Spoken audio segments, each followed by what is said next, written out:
Okay, okay. Take your seats. Settle down, settle down. Welcome to the Road to Concord 101. This class is about all things connected to the path of history leading from Mount Sinai to Lexington Green and the individual liberty and freedom of man.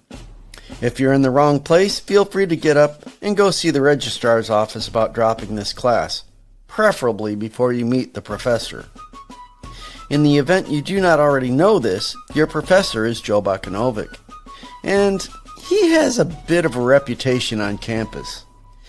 He is most definitely an acquired taste, but if you can learn to tolerate him, he will make you better at defending your position, whatever it may be. I'm T.A. Charlie. I'm here to help the professor, but more importantly, you. We encourage you to take notes, and if you have questions, feel free to call. If you'd like the number, please email us. You can also post your questions in the comments, and we'll get the professor's attention. Part of my job is to let you know a little bit about your professor. As I said earlier, the professor has that bit of a reputation on campus. Not all of it is good. Let me help explain a little with a story about how I came to be the professor's TA. I was invited to attend one of his classes. My first impression of the professor was that he was an egotistical, narcissistic know-it-all. My intent after only a few minutes of class was never to attend another class with this professor. But after class, Professor Joe came up to me and thanked me for my class participation and told me that my perspective was valuable, and he asked me to keep coming to class. This actually took me back a little. To me, he seemed inconsistent. What was I to do? I decided to continue coming to his classes. As I did, I actually started doing what he does encourage students to do. Check behind him and see if what he is teaching is actually correct. I have done this over and over again, and generally speaking, I found what he teaches to be backed by sound, valid, and rational arguments from reputable sources. When I have challenged him and provided a sound, valid, and rational argument in opposition to his current position, he immediately changed his position and thanked me for correcting him. Why do I tell you all this? Professor Joe is a little rough around the edges, especially in the way he delivers his content. But if you stick with him and listen to what he teaches and then go and check his sources, you will likely find, as I did, he will help you better understand the world around you and help you to think better and hopefully to live better. At least that is our hope. One last note. This class builds on itself. Therefore, it is important to attend class regularly. We will not always have time to go over previously covered material. If you are new, we suggest you watch our older classes. We've created playlists to help you with those things we feel are of special importance. Now, let's get started. Good morning. Welcome to the Road to Concord. It is Thursday, October 16th, 2025, and I am Joe Bakanovic. This is part 3 of a series we're doing on extrapolating whether or not we're looking to see whether or not we can extrapolate universal morality from a simple statement. I think, therefore I am. That's, if I'm not mistaken, that's Descartes. I got to look that up sometime, me and names. But we've been doing this for 2 weeks now. This is the 3rd week. And I want to start off by reviewing, and I'm just going to get into this today. We're just going to get going. We're going to review where we're at. Because the second half of the class is where the meat of this is going to be. But I want to go back through this again and remind you all of where we left off a couple weeks ago. Last week. And then for those of you who are just bumping into this, it'd be a quick catch up. We started with I think, therefore I am, which means that although we may not understand the true nature of our existence or our surroundings, we know that we exist in some way, shape, or form. It says, we also know that I'm the only one who can control my thoughts. We did this in a little bit of a thought experiment. You're just a will floating around in a void, just a black, empty void. Well, if you're the only one that control your thoughts, that you control them, that means you have free will. You're free to think whatever you want to think. And because your will and your thoughts are intricately bound up together, essentially that is what you are, is your will. Essentially, in this case, you can be said to have property in your will because you own it. And that's what we mean here in this case, property. Property implies ownership. Ownership implies property. Ownership also implies that you have a just claim to something. That's what ownership means, that you and you alone have a claim to it. It also implies the use of whatever it is you own. So if I own my will, I own the right, not the right, but a claim to use it. I don't want to use the word rights just yet. So I have a claim to use it and to exercise my will. So from there, we have to recognize that we do live in a physical world, a physical material world. And my will in this world is tied to my life, and my life is tied to my body. So they're all intricately bound up with each other. The exercise of my will is tied to my life and my body. And because my life and my body are necessary to exercise my free will, at least in this world, I can also be said to have a just claim to my life and my body because they're necessities in this world in which we live in order to maintain my will, to exercise my will, to use my will. I have property in my will, therefore I have a just claim to use it. And in this world in which we're in, that requires my life and my body. So I have property in my life and my body, or at least we can look at it that way. So if I have property in it, I have a claim to the use of my body as well. In this case, my labor, a claim to my labor. I also have a just claim to use my labor to seek that which is necessary to sustain my life and my body. So I can sustain my labor and exercise my will and everything else. I cannot say I have a just claim to that which is necessary. I have a just claim to try to continue. That's a big difference. And it's not a difference without a distinction. We'll get to that before the end of today. So I have a claim to seek food. I can have a just claim to seek water, to seek clothing, to seek shelter, to seek healing. But I cannot say I have a claim to food or a claim to water or a claim to clothing, a claim to shelter, a claim to healing. These are all things that exist outside of my will. They're not part and parcel to me. They're necessary to my body and my life, but not to my will. Okay. And they're not bound up to my will in any direct way. Like my life and my body is bound to my will. That's how I exercise my will in this world. And I'm not trying to be Gnostic here, saying that I'm just a spirit that lives in a material body. It's not where I'm going with this. This is a think piece. So I have a claim to seek, not to have, not to necessarily have. I cannot have a claim to possess or receive anything that I don't impart my will into. Now, why is that important? Well, if somebody says, okay, I have a claim to food. Okay. Remember, if you've been in the show the last couple of weeks in this series, we did this piece. Let's say you're on a deserted island. What can you claim? Okay, I can claim food. Okay, fine. I'm going to sit on the beach and wait for food to come to me. That's not going to happen. I got to go find food. So I have a claim to get up, to exercise my will, to use my labor to go find and acquire food. That's what I have. I have the claim to seek it. Same thing with water. But that doesn't mean there's a just claim that it's just going to come along and provide itself. I'm not going to have a fish just swim up to me and say, okay, eat me. It's just not going to happen. Because there's no claim to property outside of my will, life and body, That's why I cannot have a claim to these things. I can have a claim to seek it, but not to have it. Claim to property outside of your will, life, and body only comes about through the exercise of your labor. And that's because you're imparting your labor, your will through your labor, into those objects.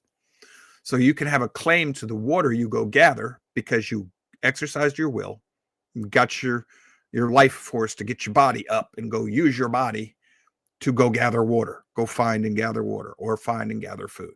Well, now that water and that food, you have a claim to it because you acquired it through the use of your labor. Okay, this only applies to that which is earned through your, acquired through your labor. It doesn't apply to that which I did not create. So you didn't create the water, but you did use your labor to go acquire it. You didn't create the food necessarily, but you did use your labor to go acquire it. But now let's, if you'll remember the last time we were doing this show, we said we're on a deserted island, and I went and I made a hoe. Well, that property is now mine because I created it using my will through my labor. That's now a piece of property that can be said to rightfully belong to me because I created it. I used a stick, some vines, and I tied a big clamshell to the end of the stick with the vine so I could make a hoe.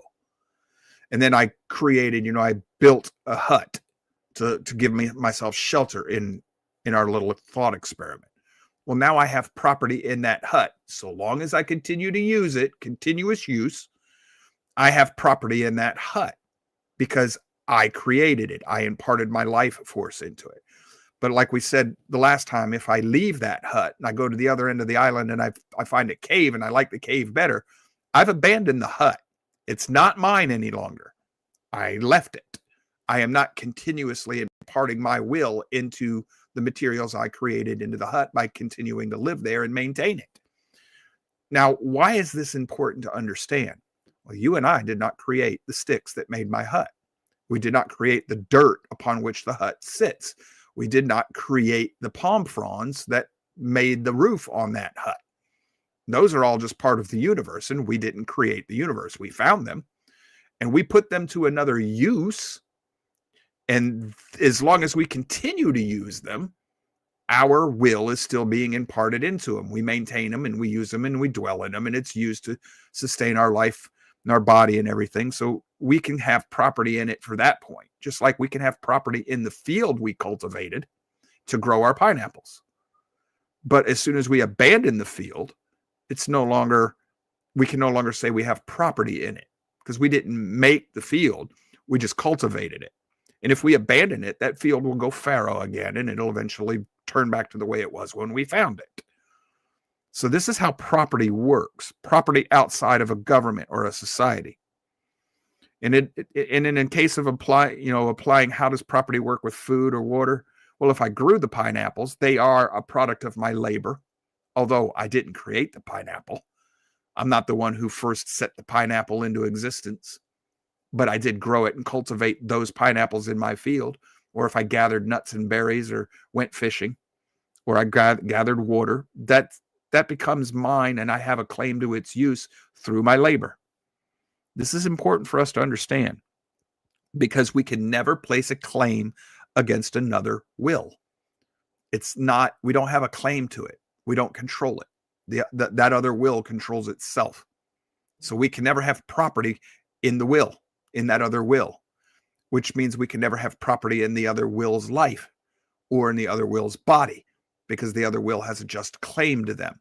And we can never claim to have a just claim over the labor of another person, another will. There are relationship things here in play. And this is where we're going to start today. It's relational. It's relational between wills and property being connected to a will. I know most people would say life or a person. I'm sticking with will. I think, therefore I am. I'm using it that way on purpose. And it's because this is a biblical worldview show. If I was Gnostic, this would still apply. I just made the point about I'm not being a Gnostic here. And Gnostics think that your body is evil. and your spirit is good and your spirit is imprisoned in your body. And that's not our worldview. Biblical worldview is that your spirit and your body are all tied, and your life force are all tied together. They make one being. However, your spirit, the scripture suggested your spirit belongs to the creator, and therefore can and does exist in some way, shape, or form after your body dies and decays. It's not necessary that you're conscious. It's just that it continues to exist. So I'm sticking with will. It is, like I said when we started this series, it's a pre-existing bias, but the way I'm doing this accounts for my bias. By all, I did not explain how we get a will or to whom it belongs, or we didn't do that. We just started with we think, therefore we know we exist, and we started with okay, we're just in a void. This is what we know based on our existence in a void, and now we recognize we live in a material world with a body, and our body is alive, and we're going from there. So I am accounting for my bias, and I'm filtering out my religious worldview. So far, I'm without a creator in what we're doing. We have not appealed to the creator. We just poofed, we're here. So we have no claim to property outside of our will and our labor, which means we can have no claim to the will or the life force or the property of it, or the labor of another person, another will. Okay. Labor imparts our will into the object. That's where we get claim to it. Well, if somebody else owns something, it's their property because they created it through their labor. That we can't come along and claim that as ours. We didn't do anything to create it. We didn't impart any part of ourselves into that. Now, if you take it by force, yeah, you can do that. You can steal it, but that's not a just claim. And what do we mean by just here? At this point in time, it's in our discussion, it's strictly a logic point. Just being you cannot rationalize that it's yours because it didn't belong to you. Now, you can come along later and say, well, I was stronger than the other guy. I wanted it, so I took it. Or I decided I needed it, so I took it. Want does not imply need. And a lot of people want things and they claim they need them. No, it's a want. Well, once you trample on the will of another person, whether it's by imprisoning them or enslaving them by force or taking the property that they imparted their life force, their will into through their labor, that is no longer just, because now you are saying you're claiming something based strictly on force. Well, that's not logic. That's might makes right, and that's not logical. And right now we're in a logical piece. So at this point in time, just means it's logical. It flows from our argument so far. So it's only applicable, the just claim is only applicable within the confines of our think piece here. We're going to expand on this before the end of today. So my property is in that which my will helps create and put my life force into. Doesn't apply to other people. This is the relationship that we're dealing with. It's between wills and the things that they own. We no claim to others. We've covered this ad nauseum now. But there can be a claim to be left alone by other wills. What? I can justly claim that I have property in being left alone. Explain that one, Joe. If I recognize that I own my will, and I own my life, and I own my body, and I own my labor, and I do not want you infringing on these things because you think might makes right, well, I have a claim to use my labor as I see fit, according to my free will, without being impeded by you. So I do have property in the right, in the claim to be left alone. It's a form of property. It's something I possess. So I can make a just claim to be left alone so that you don't trample on my just claims or my properties.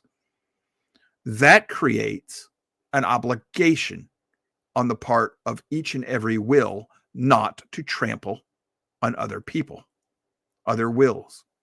Why? What if I am the strongest person in the world? You won't always be. So logically, I am not going to want to create a world in which might makes right, because I will sooner or later find that will that's stronger than me, or craftier, more cunning. And then I will have no means by which to logically claim, hey, you have to leave me alone. Why? You just said might makes right, and you took something from another will because you said you wanted it, and your might made it right. Say, well, yeah, but you're not stronger than me. You tricked me. Doesn't matter. I say trickery makes right. So if you can't might makes right over me, and my trickery got what I wanted from you, you have no claim against me now. You can't say I did something that was wrong. I didn't impede on your property. So the logical person, and remember, we're still in a logic flow here. The logical person is going to say, because I want to protect that which I have a just claim to, I have an obligation not to impose on that which other people wills have a just claim to. Hopefully this is following. You're understanding where I'm going with this.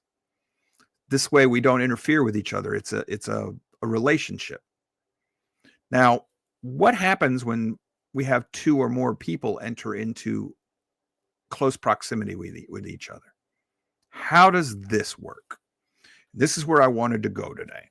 It's something I've never run across this before, but it might be that, you'll find this in other places somewhere. I call them, in this case, we're going to call them property bubbles or claim bubbles. I just drew them up. So we have will A on the left and will B on the right. Both of them have a just claim to their will. So that's inside their bubble, their circle.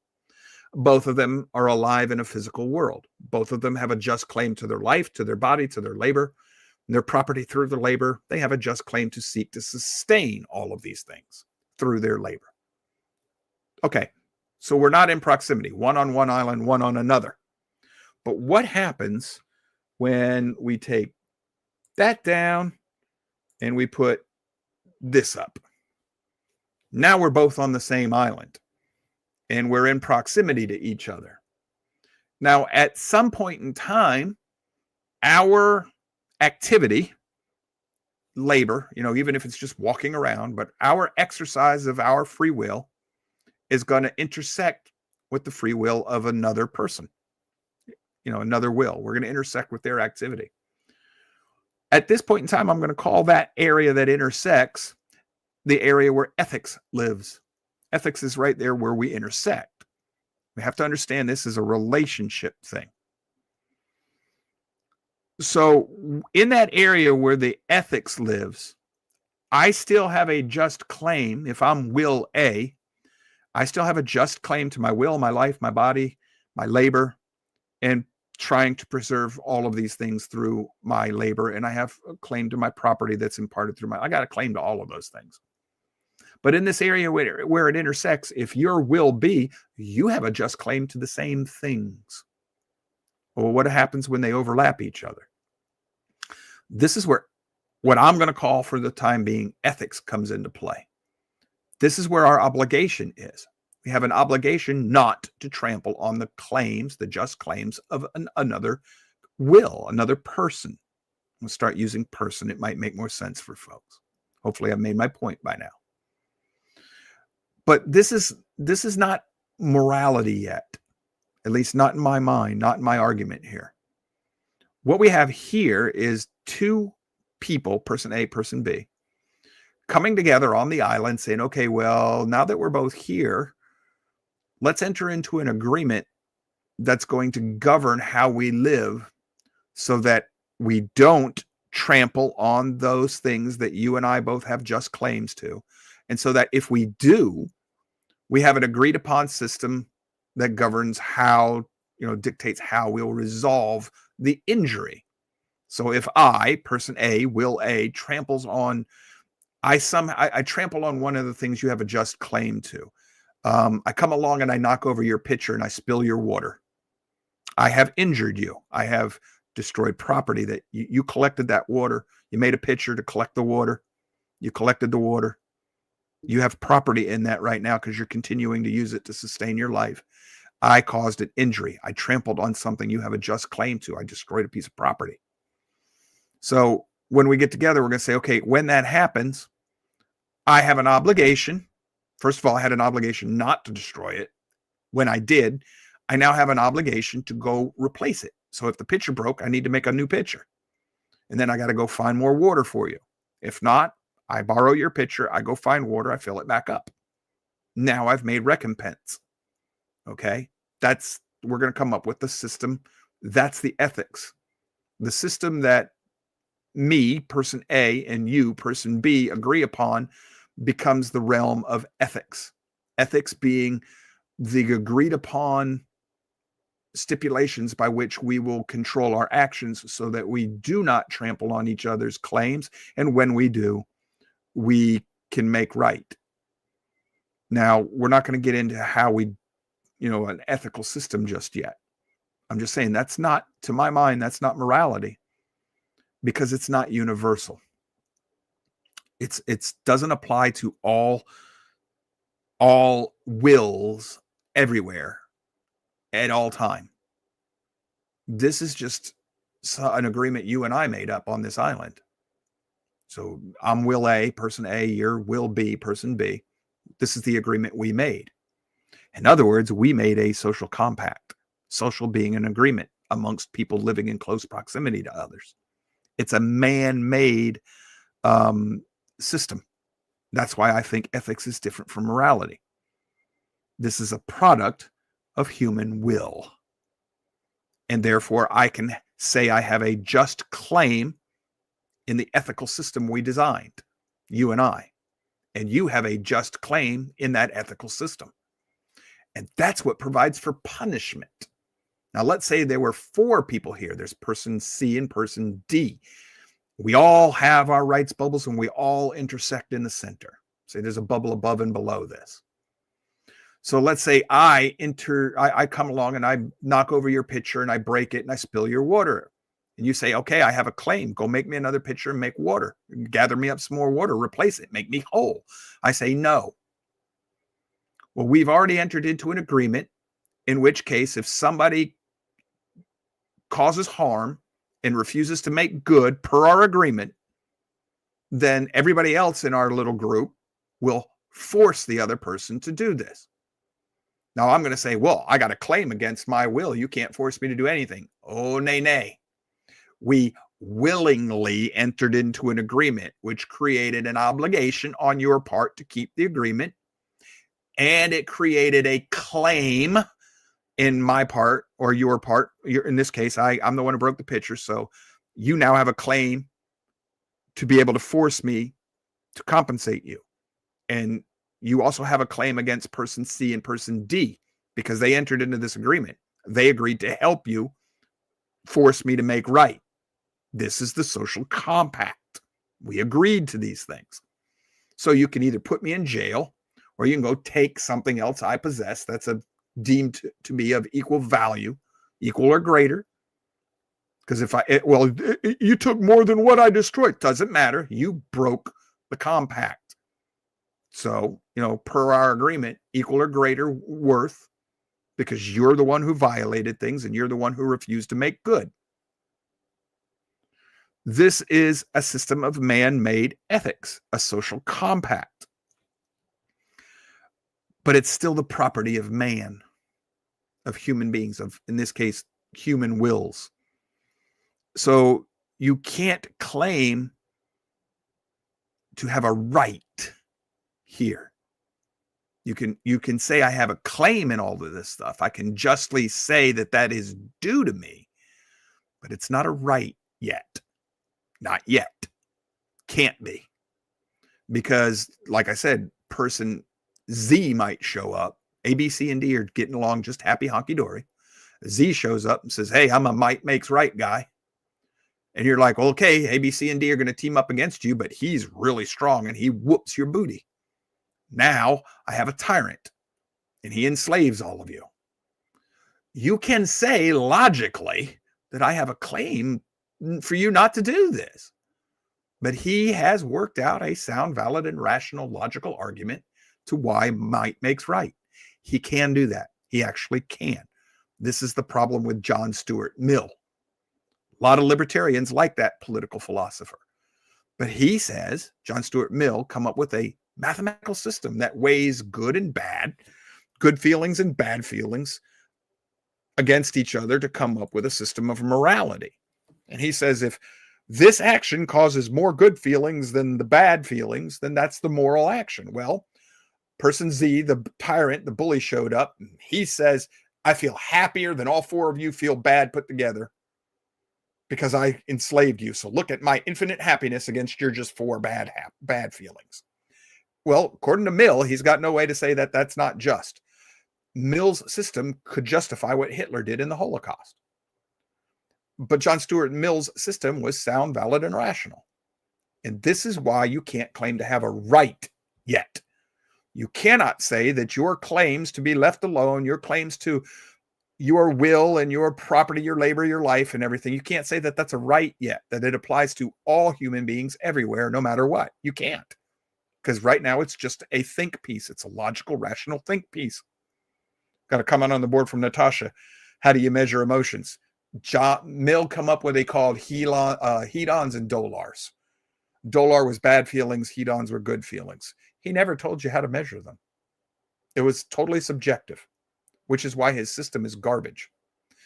And that's another anecdotal story I could tell you later, but the dean of the philosophy department when I was going to school earned his doctorate defending Mill. He liked John Stuart Mill.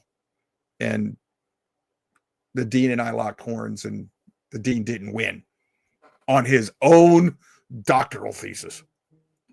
So what we have right now is a relationship between people, and we've come up with a social compact. This, yes, ma'am? It's 9:30. Should we go ahead and do the break? Yes, this is a good place. Let's do the break, and when we come back, I'll continue from here. So thank you. 3-minute break. Get back in your seats afterwards, and we'll continue from here.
So we have a listener here. Ms. Marianne Boatwright said she's in the Eastern time zone. She said she had to stop and remember that I meant 9:30 my time.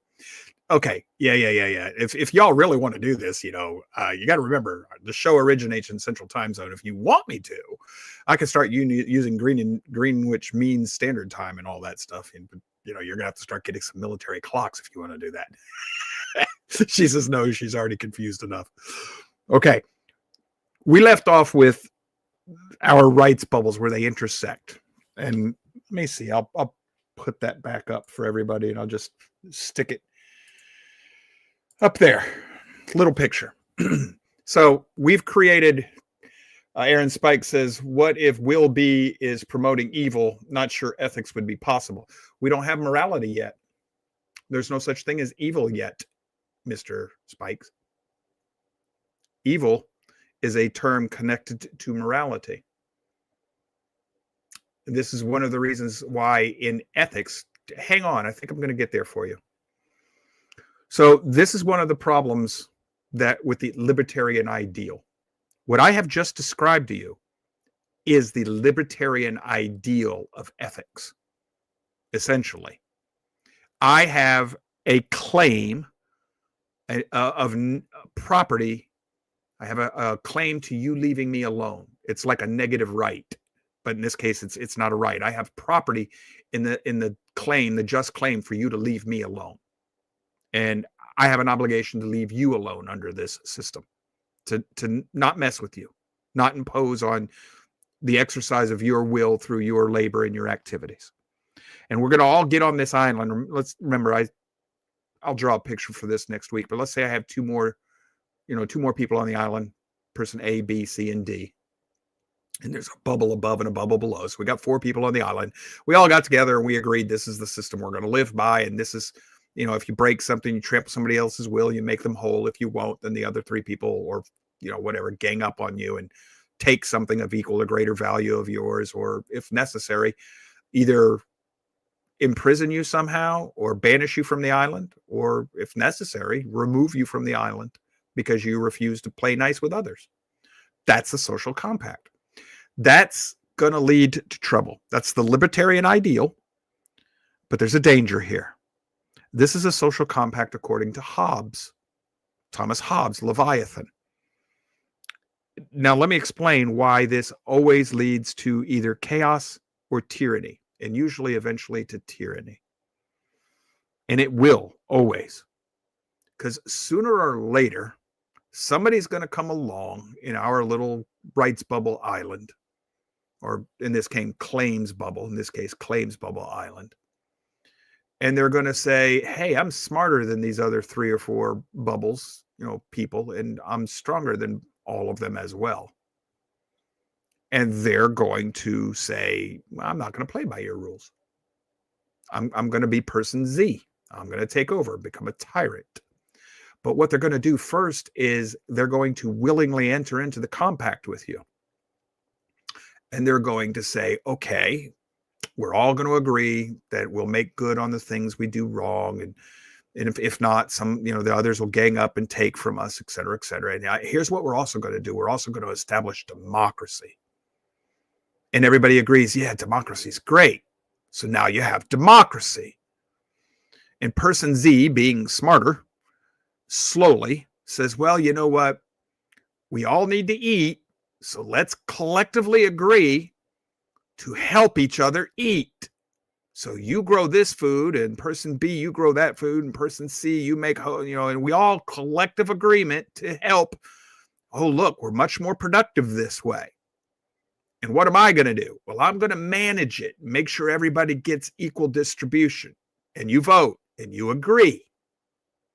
And through a series of these incremental little processes, you suddenly find out you voted yourself into slavery. So now you have to work for me, person Z, because you voted into it. You agreed to it. You are now locked in an agreement that you cannot disagree with. You have to vote yourself back out of it. But through a series of, I said, well, look, man, we had a storm. We got to have emergency procedures. So if there's ever an emergency declared, we're going to set aside our rules so that somebody can, the smartest one in the group can tell us how to, whatever way you want to do this. Just look at history. This is how it always happens. This is the secular humanist play card, their modus operandi for taking over. And that's what a libertarian is. It's another form of secular humanism. So what you end up with is a Thomas Hobbes version of natural law. Because right now we have not appealed to God. We just live in the natural world. We've done a logical think piece that will eventually, as the number of people on our island grow, lead to tyranny. If for no other reason, then our system of agreement will break down as the number of people grow, and the number of people just simply won't agree. Okay, I agreed, but I'm not going to do anything by I'm just not going to abide by our agreement. Well, when enough people do that, you have chaos. You're back in a system of rule of might makes right. And a tyrant will come along and take over. So whether it's by voting yourself into slavery or by being taken over by a tyrant who enforces order on the chaos that resulted, you cannot logical think piece your way into morality. The best you can do is ethics, because it's created by free will. It's a property of the free wills. It's a collective property. And there's no such thing as collective property, because no one will can lay singular claim to it. So it's not property. It's an agreement. And it's only as strong as the people who agree to abide by it. There's nobody there who ultimate above everybody that can enforce it. This is the problem I have with Ayn Rand. We've discussed this before several times with like Mr. Zinker. Ayn Rand believed in abortion. Okay, but it's not your body. She says, too bad. I'm going to say, well, you have an obligation to the life you created when you had sexual relations. And she'll say, too bad, it's my body. Well, that's not moral. Doesn't matter. She lived in a secular humanist system like the one we've created in our think piece. I have no way to say she's wrong, because the law in the system we created, the law says it's legal. It's ethical. So in certain states, it's ethical to take a child who has been born alive, put them in a room, and let them die of exposure. Thank you, Barack Obama in the state of Illinois. And yes, they made that legal, thanks to Barack Obama. Yes, go look it up if you don't believe me. I count that as murder. But that's ethical because it's lawful in their state under a Hobbesian version of ethics. Same thing with Social Security. The law says that she should collect Social Security, even if she doesn't need it, because she paid into it. So that's ethical. But if you read the law, by her series of philosophy, it's unethical. Because the law is eventually, for a lot of people, it's going to place a demand on somebody else's labor. You're going to have to work, pay taxes, so that she can collect Social Security above and beyond what she paid into it. By her own logic, that's slavery, and therefore you shouldn't do it. But because she now lives in a country where this is the law, that becomes ethical. And you have no way to oppose it. You can try to change the law, but if there are more people benefiting from this unethical process than there are, hurting from it, well, then there's more pleasure than there is pain, and therefore it's legal. It's ethical under this system. Well, in the Founding Fathers' time, more people made a lot more money by enslaving folks. So that's ethical, because the country as a whole benefited. I can argue, well, the country as a whole benefited. It was only a handful of slave owners against a whole bunch of slaves. Yes, but the entire nation benefited, even the slaves. How did the slaves benefit from being slaves? Well, the landowners now had the money to provide for them. Health care, food, shelter. Yeah, but they owned them. It doesn't matter. From the logical think piece, I can argue that this was actually good for the slaves. I don't agree. Personally, I do not agree. But from the logic standpoint, you can't disagree. You can't object. Because, in this case, we agreed our way into this mess. That's why I don't think ethics and morality are the same thing. Your dictionary will say it is. I say it's not, for this reason. Because when the system that we agree to starts to create obvious wrongs, I have no way to reason my way back out of that. But we know it's wrong. Why? This is the essence of morality. If you instinctively know it's still wrong, how can you say it's wrong? How can we say slavery is wrong? Explain that to me. Well, it's wrong to own another. Why? Might made right. That's the system they worked in. Why is that wrong? Well, Joe, you just said that you're controlling, trampling on another will. Doesn't matter. They agreed into that system. Well, the slaves were kidnapped and dragged into it. System says if you're dragged into it, it doesn't matter. You're now part of the system. Hobbes would agree with that. How's it wrong? Mill would agree with it. How is it wrong?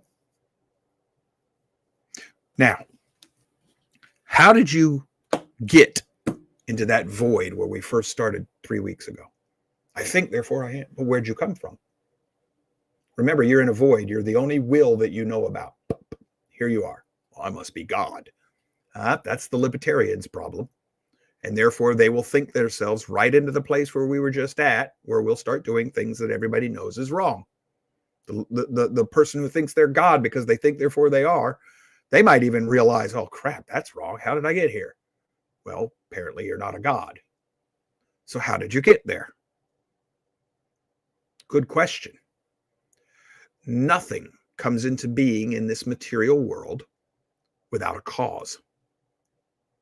Even the world had to be caused. We would think of it as created. This is the argument of the unmoved mover.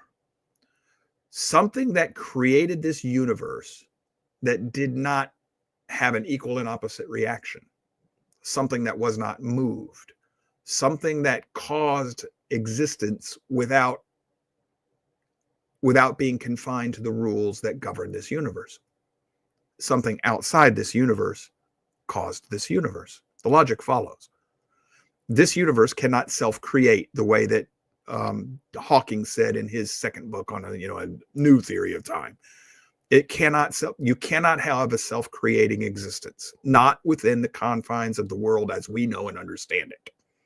Now, we did say that it's possible the universe exists in a way that we don't understand, but we are finite physical beings confined to this universe with our senses. Say, well, mathematics says that there's a universe generating universe. Well, okay, fine. First of all, that's theory. You cannot test it or prove it. Second of all, who created the universe generating universe? Another universe generating universe.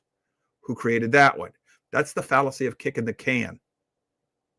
And it is just that. It's a fallacy. It doesn't answer the question. In this universe, we have nothing that says you get a free lunch. Quantum physics says you do. No. Logic says quantum physics is wrong. You cannot exist and not exist at the same time. And that's what quantum physics says the universe can self-create, because something can exist and not exist at the exact same time. That's called a contradiction, which leads to absurdities. People say, well, that's the whole point of quantum physics. There's an absurdity there. If there are absurdities in that realm, quit trying to study it. You're never going to be able to make any sense out of it because it's irrational. You can't figure something out that has no governing rule. So quit.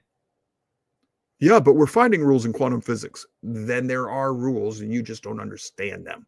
And you cannot exist and not exist at the same time. It's not possible. So again, you're back to the inevitability of this universe had to have a creator. You're done. That's it. Logic will get you there every which way you want me to paint this argument. There must be a creator. Well, the universe is just infinite, Joe. Not possible. If you understand infinity, it's not possible. It leads to an absurdity. That was known eons ago. So again, you're back to a creator. Well, Hawkins did the math. Yes, the first time he did the equations, it proved that we came into being in a big bang, and that he said, oh my God, there has to be a creator. All of his buddies said, we don't want nothing to do with you anymore. So he went back and he recreated the math and he made it work so that the universe just created itself. But he uses imaginary math, like the square root of -1. By definition, you cannot have a square root of negative number, because a square root will lead to a positive number no matter what. So you can only have square roots of positive numbers. It's imaginary math, which means it's a fiction. It's a fallacy. It doesn't exist. It doesn't work. That's why I'm saying whenever you come up with this idea that, look, this is a universe that creates other universes, it's possible. We just can't see the different dimensions. I'm going to say, yeah, but they're just theory. It's just a think piece like what we were doing up until now. So boom, you're right back to there must be a creator, the unmoved mover, which is why that logical argument has never been and never will be defeated. Now, set aside the essence of this creator. I don't care. As soon as we say there's a creator and he made us, well, he made you with free will. And in that free will, you have property in your will. Okay? So you have property in your will. That belongs to you, not the creator. Your will belongs to you. It does. In all major religions, your will belongs to you. All religions that I know of, your will is yours, but not your body. What? Well, this physical world was created by the creator. He imparted his will into this world. Ergo, he owns everything in this world. Well, Joe, that's my will too. A free will cannot own another free will. His law is not mine. So he made you to own your will, not your body, not your life. The creator, whoever he or she is, or it. And since the universe cannot create itself, we don't have Gaiism. The universe is not the creator. That's not possible. So I can throw that out. We have a creator, and the creator owns everything material except your will. Your will is not material. Now, we're not doing Gnosticism. I'm not doing Gnosticism, but this still works even if you're a Gnostic. This will still work. So as soon as I have the creator, and I've got free will, but the creator owns everything else. And he has put us in a world where we have the liberty to exercise our will through our lives and our bodies. But we don't own our lives and bodies. The creator does. Well, now I do have an obligation that solves all my problems. And now I have a relational issue that applies to all moral agents through all time, everywhere. Spiritual world, physical world. Animals are not moral agents. You and I are. So now let's go back to Ayn Rand. The creator created the will that's in the woman's body, the baby. That will was created and set free. The will belongs to that individual, that baby in the woman's body. But the creator owns that child's body, not the woman. And the woman has no just claim to destroy that body. In fact, she has a moral duty, stronger than obligation. She has a duty to preserve the life within her. She and her partner helped create the body. The creator imparts the will into that body. The will belongs to the child. The body belongs to the child, but also to the creator. Both. Because the body is necessary to sustain the will, but the body is made up of things that the child did not make. So it's the creator's. And through the creator's own choice, will, the creator has said, I will allow you to use this body as you see fit. so long as you use it according to my natural laws or my moral laws or the laws that I decree. And that's how you get property rights as opposed to claims. Now you have a right. And this is what it means in the Declaration of Independence. We hold these truths, capital T truths, to be self-evident, that all human beings are created, conception, equal.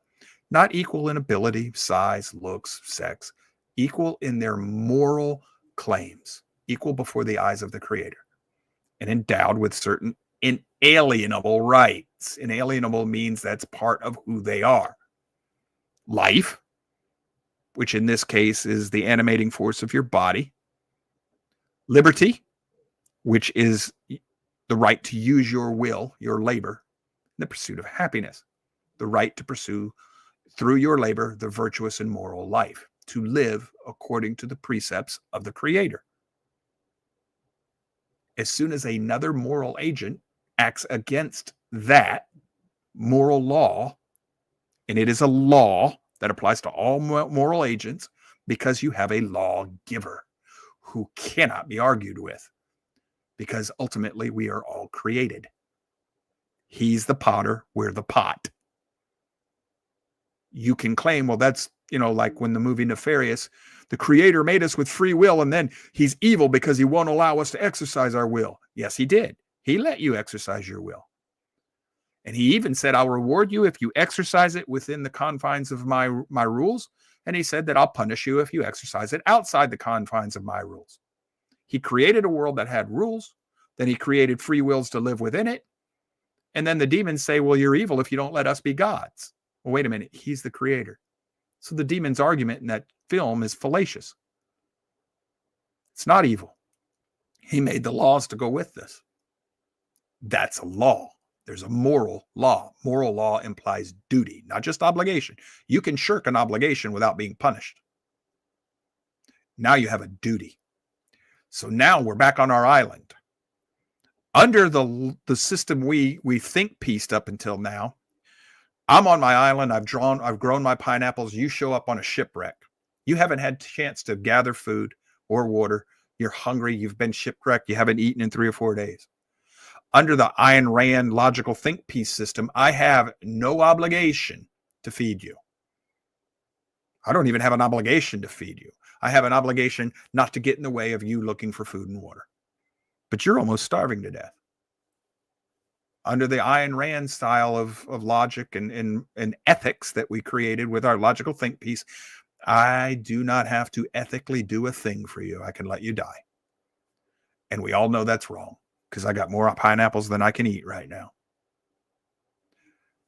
You know it's wrong because it was built into your system. The Creator built this sense of right and wrong into you. You instinctively know it's wrong. Under the system of morality, not ethics, morality, because we've acknowledged a Creator, now I have an obligation to sustain your will, which means that I have to sustain your life, which means I have to sustain your body, which means I have an obligation to feed you out of my excess. That's the key. Out of my excess. Because I have the same obligation to sustain myself. So I cannot, if I only have 1 pineapple left, I might share it with you. But if I have no other food source on that island, now I'm in a conundrum. Because I have no obligation to feed you if it's going to cost me my life. But if I have 100 pineapples and they're going to last me long enough to grow another crop, I have an obligation to feed you, get you healthy enough so that you can start feeding yourself. That's morality. Ayn Rand has no answer for that, because she would have a moral obligation not to collect Social Security. All of us do. Because you're actually, well, I don't care what's legal. That's ethics. That's man. The Creator says, do not force another to work for your sustenance. That's theft. Even if you vote for it, it's theft under the moral system. Under the ethical system, it's just legal. That's the problem. That's where morality comes from. Instead of rights bubbles, it's a morality bubble. and it requires a creator to get there. Now I can object to slavery.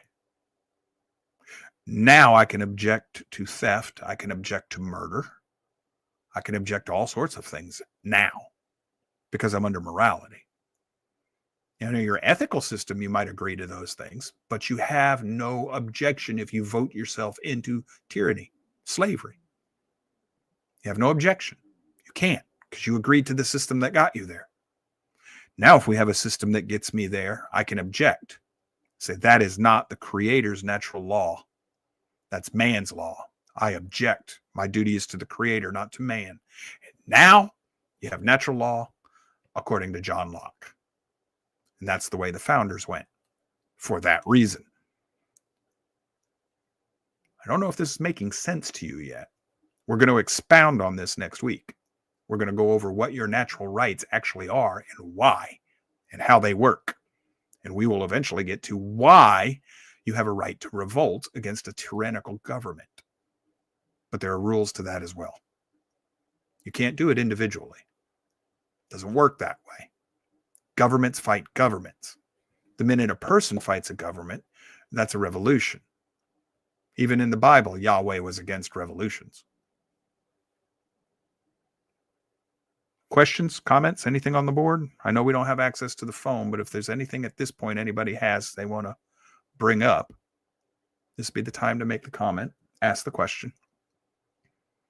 Hopefully everybody's understanding. If you have something else, send an email, joe@theroadtoconcord.com. I'll address it. We're going to come back to this next Tuesday. We're going to come back to our logic classes on, our morality, ethics, and things like this. We'll be part 4 on Tuesday of next week. Tomorrow, we're doing the next 3 chapters of Dr. Heiser's book. It's in your homework. Just go to wewhoarelost.com. Left-hand margin, slide down, click on the homework button. It'll tell you what you got to do. Next Monday, don't know yet. Trying to stay away from politics right now. It's driving me absolutely insane. But this will be Tuesday. Next Wednesday is the second part of our class on our series on the New Covenant. And next Thursday, I don't know. Next Thursday, I need something fun. Am I caught up on emails in both places? Well, Miss Boatwright is asking, you are the most current email in the email you emailed me today on We Who Are Lost.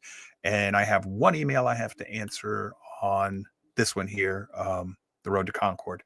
And he's an old buddy of mine. So I'll get to him later. But yeah, for the most part, I'm caught up. What's driving me insane right now with politics is the absolute destruction of the rule of law. We're not following man's system, and we're not following God's system right now. We're as in the days of Noah. Everybody's doing what they think is right. And when everybody's doing what they think is right, we're all being good libertarians. And this is exactly what I told you the result is. You get exactly what I tell you you get. Chaos, lawlessness, disorder. And that opens the door to a strong man. Always. Every single time. And in this case, the strong man isn't human. But that's just my opinion. I got there rationally. From observation. But, it's just me. All right. That's going to wrap us up then for today. That's where I wanted to leave us. I will have more. We'll do a review next week. We'll go over again how we have to jump from this is just something I think into place to there has to be a creator. Otherwise, I have ethics versus morality. And ethics is not going to help you unless everybody agrees. When's the last time you saw a whole bunch of cats get in line and march like they're in the military? I can make dogs do that. I can't get cats to do that. Try to herd cats and see how that goes over. Well, that's what human beings are. Everybody doing what they think's right. So the angels can't even do this. What makes us think we're going to? So we'll do a quick review and then we'll keep going and we'll go over the rights that we actually can claim as a right under the creator. And I haven't even told you who the creator is yet. I haven't gone there. Don't need to. It's not what I'm after. That's not the purpose. But we'll also cover Benjamin Franklin's creed as to what makes a good religion. We'll do all of that next week. So tomorrow, next 3 chapters in Dr. Heiser's Unseen Realm. And until then, we thank you for being here. We hope that what we're doing is helping you think a little more clearly or understand the world a little clearer. In some way, shape, or form, I don't want you to be wasting your time here. If this is not something that you find interesting enough or useful enough that you want to wrestle with it and put your own time in it afterwards, please go find something else that does this for you. But be careful about just mindless entertainment. That opens you up to all sorts of evil as well. Oh, by the way, real quick, Mr. Spikes, the minute that we enter the creator into this equation, now we have evil. Evil is that which goes against the creator's design. So there's where that comes from. But without a creator, there can be no such thing as evil. Just chaos, just lawlessness. That's it. Like I was saying, if you appreciate the shows, hit the like buttons. If there's a bell, ring the bell. Share the show if you find it useful. Warn people about me any way you want. I know I'm an acquired taste. It's not something we just say. I know that. Hopefully, if you stay with the show long enough, you realize I'm trying not to be the person I appear to be, but this is just who I am and how I was made. Love child of Gregory House and Sheldon Cooper. So, yeah. If that makes any sense, if you watch TV. Otherwise, we love you. We thank you for being here, and we will see those of you who join us tomorrow. If not, see y'all Monday. Y'all have a good weekend then. Later. Caitlin, we're out.